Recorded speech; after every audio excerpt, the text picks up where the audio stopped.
Oh, that wasn't so hard, was it, little crybaby? Yeah, this is the iPhone Fold. I went into Foxconn HQ and just, there it was sitting there. This is the prototype. I know, right? You know, I also thought it'd be a bit more complex, but like at the same time, this is pretty nutty. What is up, guys? Sam here. Welcome back to another video. Hey, I hope you're doing well because I think Apple has officially lost their marbles. iPhone 13 is not going to have ports. No big deal. We didn't need ports anyway. Waste of space. Foldable iPhone that costs $1,500. I thought the iPhone 12 was expensive. iPad getting OLED randomly. Just, we got a whole grab bag. It's not Santa's grab bag yet. Hope you guys are excited for this one. Drop a like down below. Hit subscribe for more. Can we just talk about the folding iPhone? Yo, so all joking aside, this product is happening. This is not a maybe at this point. I firmly believe that Apple is going to release an iPhone that folds. I think it's gonna look absolutely nothing like this. It might not even look like this, but I could imagine it looking something vaguely similar to this concept from the verifier. The verifier, only about 50% accurate in the source of the latest information for specifically the iPhone Fold. Normally, I would say, 50%, I don't really know if that's worth reporting on. However, just a couple days after this report came out, a second source, also relatively low rated, but said the same thing. iPhone Fold is coming, and not just coming in 5 years or 10 years. Apparently, we will be seeing this in September of 2022. Now, according to Economic Daily News, about 36% accurate, which is, I think the lowest that I actually track on my site. But Economic Daily News, a source over East, is saying that these samples of an iPhone Fold were sent to Foxconn for testing. Foxconn being the big iPhone factory, I believe in China and probably elsewhere around the world. They are doing some tests on the hinge. Apparently, like, laptops are supposed to withstand at most like 20,000 to 50,000 openings on the hinge. The iPhone Fold is being tested for 50 to 100,000 different folds, because obviously you'd be unfolding and folding your phone, for a lot. Now, listen, if you've been on my channel for a while, you know that I don't have the most positive view on foldable phones. I don't know, I'm not gonna lie, I just feel like my brain chemistry switched overnight, and now I'm like, I don't know, maybe we should all get foldable phones. I think it's just this image, this concept from the verifier really says a lot, and they have exclusive details that I'm gonna be sharing with you today about the iPhone Fold. Some pretty wild stuff, including a price tag. This early on, I know. The iPhone Fold is apparently gonna cost $1,500. All right, $1,500. Which is insane. Listen, I think if Apple wants any chance at mass marketing this, okay, you know what? Let's play devil's advocate here. Instead of doing the clear thing that we should do, which is say, wow, $1,500 for a phone is just crazy and nobody's gonna buy it. Remember when everybody said that about the iPhone 10, that the iPhone 10 was too expensive? I just feel like it just worked. I feel like people are okay spending thousands of dollars on a phone. I mean, my mentality has always been like, well, I'll get like the $1,000 iPhone because I feel like I like the extra features. So maybe that's who Apple will be marketing the Fold to at first. And iPhone Fold, that's just the name we're using. It doesn't have an official or rumored name just yet. Where things get interesting is that we get even further specs about the phone though. So $1,500 will likely have 2 screens connected by a hinge. Apparently 256 gigabytes of starting storage, which honestly, kind of low for a $1,500 phone. The top tier iPhone 12 Pro Max with a 512 and not a terabyte. 512 storage is, what, $1,400? So we're gonna get half that for $1,500.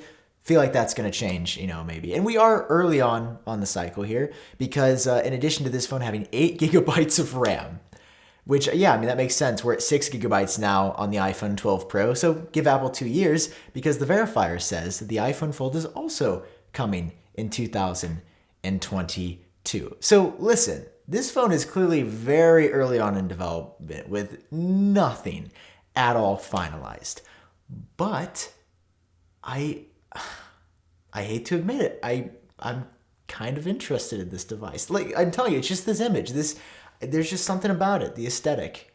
It's kind of cool. I don't know if I'd ever do an iPhone Fold as my main phone, just because I don't feel like I need a larger screen than what I have now. 6.1 inches is, just about right. But I am, interested. Color me interested. All right. The iPhone, the Fold Gang 1 here. All right. Good job, Fold Gang. Believe it or not, guys, single screen phones, I think they're going to be around for a while. So of course, Apple's still going to be making some single screen phones, which is why iPhone 13 info, enjoy your iPhone 12 while you had it for 3 days. iPhone 13 info is already starting to leak. I'm not going to go deep on the iPhone 13 in this video, just because I actually made a similar video talking about a lot of this stuff. But the key features we're hearing so far is that the screen sizes and bodies are going to pretty much be the same. So 5.4 mini, 12 regular with a 6.1 inch, then a Pro version at 6.1 inches and a Pro version of 6.7 inches. Apple is going to be sticking with the same screen sizes, and largely the design is going to look the same. But under the screen, we're said to be getting a Touch ID sensor. So Apple will likely be bringing Touch ID back,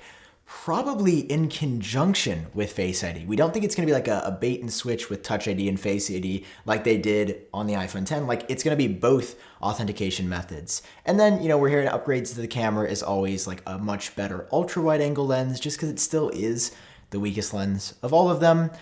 And then we get to today's rumor, which is gonna be weird. No ports.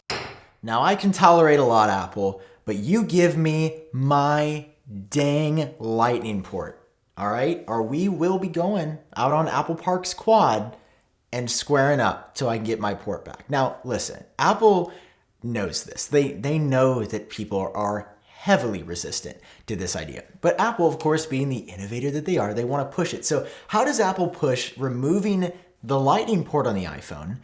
Oh, we probably could look at the iPhone 12 and look at MagSafe. MagSafe, of course, the little hockey puck that goes in the back of your phone that allows you to charge it pretty quickly. It's not as fast as wired charging just yet, but I have a feeling when the portless iPhone comes next year, they'll probably have that bit figured out. See, the thing is, though, if Apple switched exclusively to MagSafe charging overnight, I genuinely believe that would alienate a portion of Apple customers. Like, I had a friend, shout out to Sarah, who texted me and was like, oh, I don't know which iPhone to buy. Do I do 11 Pro or 12? What are your recommendations? And one of her main concerns was about charging. She was like, I know I don't want the weird charger on the iPhone 12. Like, I guess there's been something in Apple's marketing that has suggested like the only way to charge the iPhone 12 is with MagSafe, which is objectively not true. The Lightning port is the same. You can charge the iPhone 12 series the exact same as your previous iPhone. It just has an additional option as, warming us up for no ports. But Apple knows that this could be problematic. So what are they doing? They're not doing this to all the iPhones. Portless is not happening all at once. They're going to start with probably, I think 2 models, maybe just 1 model of the iPhone going portless. So what I'm hypothesizing right now is that the 2 Pros, the iPhone 13 Pro and Pro Max, those are getting all the ports yanked. I think the regular 13 and 13 mini will 100% keep the Lightning port on until at least the following year, when people have had a year of exposure, interaction, where they're like, oh, MagSafe really isn't that bad. But I can tell you, if Apple switches no ports overnight, wireless charging only, not only is that like, oh, I might not even have a wireless charger, but it also begs the question, how are you going to transfer data on the iPhone? How, with a portless iPhone, are you going to do data transfer? And then... this one doesn't make any sense to me. I am highly skeptical, even though the source it comes from, the ELEC, has been highly accurate in the past, currently rated at 100%, but I just have a feeling they're wrong on this one. They say that next year, in the second half of 2021, Apple is putting OLED on the iPad. OLED being the same tech in the iPhone 12, and the iPhone 11 Pro, and the iPhone XS, and the iPhone 10. Great contrast, beautiful colors, bright display, as well as having unmatched black levels. But that doesn't make sense for the iPad. You know why? Because every single source up until right now has suggested that the iPad will actually get a mini LED display, which is technically an LCD panel, but there's something with the way that the light is emitted that you also get lower energy efficient or higher energy efficiency, lower energy use, and brighter screen tech, but not OLED, just because OLED is still, I think, kind of in shortage around the world, and it would be hard to create a ton of 11 to 13-inch OLED screens. Now, the ELEC says it's only coming to the iPad Pro, and they say the timetable does depend on how quickly the market adopts mini LED technology. But I'm telling you right now, I'm pretty sure that it's just going to be mini LED at first, and it's going to be that for years, or OLED at first, and it's going to be that for years. I do not see a world where Apple, I don't know, switches two screen technologies in a year, considering that we've had one screen technology for the past 10 years of the iPad. Maybe that's just me. Is that a hot take? I don't think so. What do you guys think of all this? Are you buying the iPhone Fold? Are you going to hold out 1,500 buckaroos for that? Are you going to be planning to get the iPhone 13? I mean, I'm excited for no ports. I didn't even tell you my opinion. I think that I'm ready for that, basically. I don't really need a port on my iPhone. MagSafe is plenty good, and wireless charging is plenty good at this point for me. And then the iPad, yeah, that's just weird. That is just a whole weird thing, and I'm pretty sure the elec is off, and they're switching up the iPad, getting OLED with like another product, maybe like the MacBook or, I don't know, maybe the Apple Watch. All right, hope you guys enjoyed this one. If you did, drop a like down below, hit subscribe for more. I've been Sam. Catch you cool cats in my next video.